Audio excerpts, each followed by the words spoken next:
Hi there, I'm here with Billy Corben, the director, and Alfred Spellman, the producer of cult classic Cocaine Cowboys. Hi guys. My name sounds so much cooler when you say it. Because you put the accent on the second syllable. Corben. Most people put it on. No, it's fine. I like it. So how do you say it? Corbin. You just it's just with it. It's fine. It sounds better your way. William Corben. Yes, William. That's right. Well, it's great to meet you. And I just Great have to to be say here. before we proceed with talking about whatever it is that you want to talk about. Whatever it is that we do. Exactly. Your attitude toward making documentaries is why I love documentaries. Thank you. I think. They're fun, they're funny, they're entertaining, very cheeky, and you talk about projects that most people don't have the goals to approach. But we've got a lot of goals. Yeah, I know, I've noticed. Yes, we are goalful. Yeah. is what we are. But we also, don't give us too much credit, because we also take on these subjects like 20, 30 years after they happen. So you don't have to be that brave, for the most part. But you're still living in Miami. Living in Miami? Not for long. Not after this interview. We're moving. Yeah, there's a U-Haul right outsd. We're just going to leave town. Not after Never look your back. Following project comes out, which is the Ponzi State. Wait till you hear about that one. Yeah, that's a 2014 project. We've got a busy 2013 slate before that. To figure out where to move. Yeah, that's right. That's true. Yeah. Okay. So tell us about Cocaine Cowboys remix. So Cocaine Cowboys Remix started because the first cut of the original documentary was about 4 hours long. And so we were trying to figure out how to tell this story, and so we were cutting and cutting and cutting, and what we realized is we've cut so much, we've left so much great material on the cutting room floor that we need to kind of reassemble this and create kind of one of the most intricate, elaborate director's cuts of a movie that's ever been released. And so essentially, it's a wholesale re-edit of the first movie with all new footage, all new archived news footage, totally new stories that nobody's heard before. Someone's stealing our U-Haul truck with all of our stuff. Oh, Miami Beach.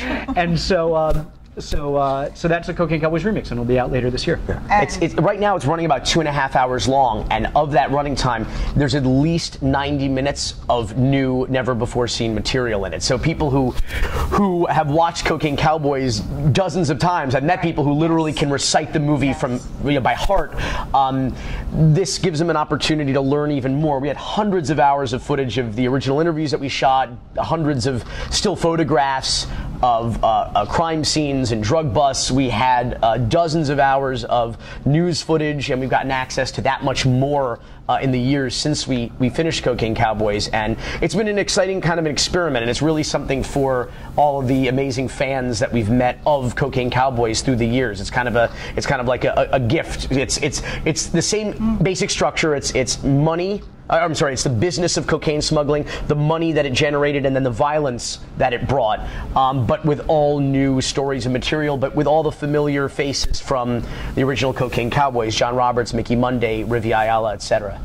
So for those of you who may not possibly be familiar with Cocaine Cowboys, if they're not watching this. If they're not going to, why would they be watching it if they're not familiar with it? You're like, who the hell are these guys? They're watching it for me. You're absolutely right. The Cocaine Cowboys is to documentaries what Goodfellas is to movies. So you would go see Goodfellas. Thank you and good night. What do you say? What do you say after that? After an amazing compliment like that? Like you would go done. watch Goodfellas for the third time in the movies, and there are like all these guys around you who are like telling you, like reciting every single line, every single line before it will come out. Yeah. So I think Cocaine Cowboys is kind of similar. Well, that's very flattering, obviously, to be compared to a Scorsese masterpiece like that, and that's when we first. In terms of it's cult status. It's just you know what the definition of a cult classic is? Yeah. It means everybody's seen it and it hasn't made any money. That's the definition of a cult classic. Is that That's what that means. So is that what happened to you? I'll take the fifth. Loaded. I'll take the fifth. On what? We got to move. On what? On caffeine. Caffeine. On caffeine. They serve great coffee here. Yeah, at, I've had some. Cinematic Miami Beach. Can we order right here on? Yeah, we're very casual. I just had two, which is great, which is why I'm so perky. You want some coffee? No, I'm fine. Thank you. Fine. Anyway, Okay. so that's the remix. Yes. Yes. So far it's only 2.5 hours. It's going to be a theatrical release. No, it'll be out on video on demand and Okay. DVD for DVD. those people that still have DVDs. We want to get it to the people who want to see it. You know, I mean, a lot of people have discovered our movies on Showtime, on Netflix streaming, at the local flea market with the bootleg guys. You know, so we want to get it right to that, right to the audience. Is that where you got your copy of the? I pegged you for one of those. I knew as soon as you asked, I knew. You That's definitely funny. got your copy at the Carroll City They're so Flea Market. authentic. Watermarks. That's very funny. Animation. You're Yeah. working on an animation series. Yes. I don't have kids. I have 3 nephews. They're not going to be touching the TV when these things are on. From what I saw. Yeah. Yeah. It's really But- it's going to make Family Guy look like the Flintstones, I think, as far as the audience is concerned, because it's called Miami Cowboys. And it is an animated comedy series about a family of drug smugglers in Miami in the 1980s. I mean, How funny is that? People are ready to watch it right now. They're like, where can I find that? Not yet. We're working on it. Yeah, but I just saw a tiny preview of characters. It's pretty funny. I'm very excited about the Ponzi state. So, Just because you're excited for us to move out of town, right? yeah, That's why. Exactly. Really looking forward I don't live to. here, so it's okay. Oh yeah. So- I live between New York and Boston, so anyway, but don't come there. So Don't go there either. We were just in Boston. all the expose on Boston Mafia. That's all we need. We were just in Boston, actually. We were just there. Well, you guys got Working on a Whitey bio. Yes, you guys got to. Bolger, Whitey Bolger, that's right. Every time we hear about Whitey and his brother, who's your big politician up in Boston, Yeah. so that's a. And he was the head of UMass, I and know. that's where I went for undergrad. I expect that to happen in a lot of Miami. I was very Whitey shocked to pride. hear that was a Boston story. That's such a Miami idea. Yeah. Was he involved in the highlight Yes, the highlight, murder? Miami highlight. Miami highlight murder. That's right. Whitey was involved in that. He's thinking. There's always talk about that there's next. always There's a always a Miami Miami connection. connection. There's always a Miami connection. But Ponzi State is State, yeah. our documentary. It's kind of it came out of the Great Recession, and we were kind of looking at the collapse of the Florida economy. And there's this professor at the University of South Florida who has this theory about Florida that since 1950, since the invention of air conditioning and DDT to control mosquitoes, that 1,000 new people move to the state every day. We have 350,000 on Speaking of average mosquitoes. new residents every year, and it's been that way since 1950 until 2007. When they get here, they go into jobs designed to lure the next 1,000 people. So they become bankers, real estate Fascinating, agents, yeah. go into the tourism business, construction. There's very little indigenous industry or manufacturing. And so what base happened in here. 2007 is more people moved out of the state than moved in for the first time since 1950. Sorry to interrupt. You're both born and bred in Miami. Florida. South Florida. Florida, Yeah, yes. I'm born in Miami Beach. So exotic. aren't we though? I know. Well, totally. what Billy always says, what's great about Miami, what's great about it is that it's so close to the United States. It is, yeah. And yeah, but we need a visa to come and visit. That's right. I interrupted you. Go ahead. Sure. So basically, in 2007 was the first time where more people moved out of the state than moved in. We had a net population decrease. The economy cratered, which by definition is what a Ponzi scheme is. You have to keep feeding and feeding and feeding the machine. Relies on the new money, Right. Because it's not generating musical chairs. any return on its investment. And so Yes, I've been trying to figure out what is the local industry.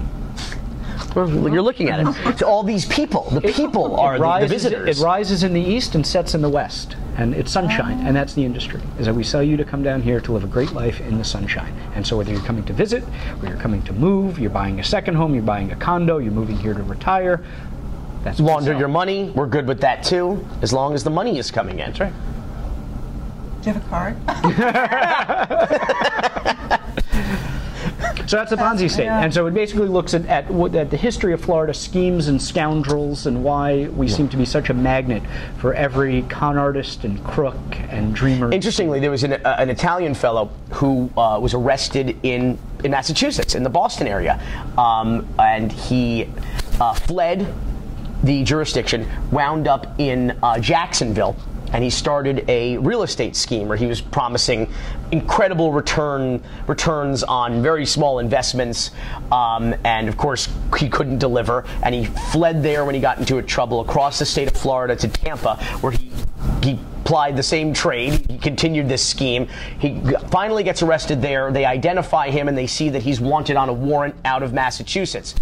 They extradite him to Massachusetts, where he is then deported to Italy, and his name was Charles Ponzi.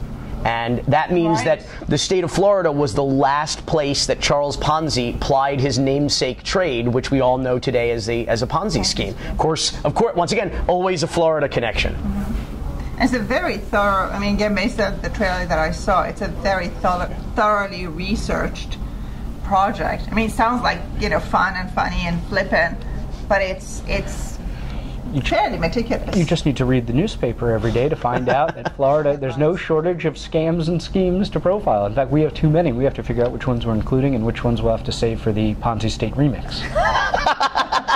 He's already selling the remix. But speaking of, you're working on a project with Jerry Bruckheimer? Mm-hmm.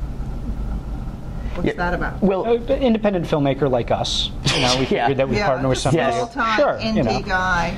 So what happened was Michael Bay had seen Cocaine Cowboys, was interested in making a movie. He got in touch, and we thought it would make a better TV series. So he got in touch with us. Michael Bay's got a lot of long-standing ties to Miami. He was actually in an episode of Miami Vice. He plays a thug in an episode of Miami Vice and has a home here. He bought Hulk Hogan's house. That's right. I think, if I'm not mistaken, down here. Yeah, he did Bad Boys, of course, in the mid '90s, and was interested in the doc and called us up about adapting it into, I think, originally a feature film he had in mind, and then we started to develop it as a TV series, a scripted TV series. And that's with. Well, we partnered with Jerry Bruckheimer and HBO, Warner Brothers Television, and so we've. Is there a date for that? No, not yet. It's in development. It's in development. It's in development. Tell me about what you looked up and the definition of development was, and in Hollywood how it.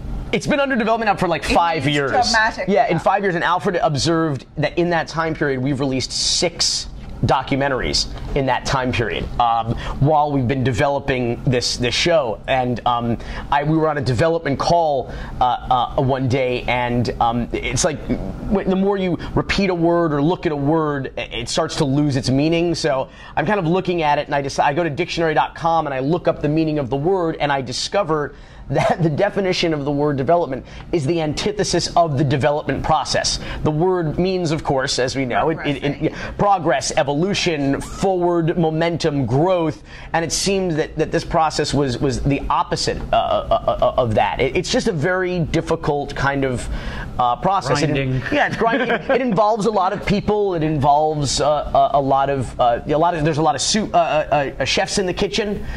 There's a lot of moving parts, and process is just and there's a lot of diplomacy, a lot of politics, a lot. It's been intriguing, but if we had been sitting around waiting for the Cocaine Cowboys dramatic series to go, we wouldn't be sitting here having this conversation. We'd be looking for work.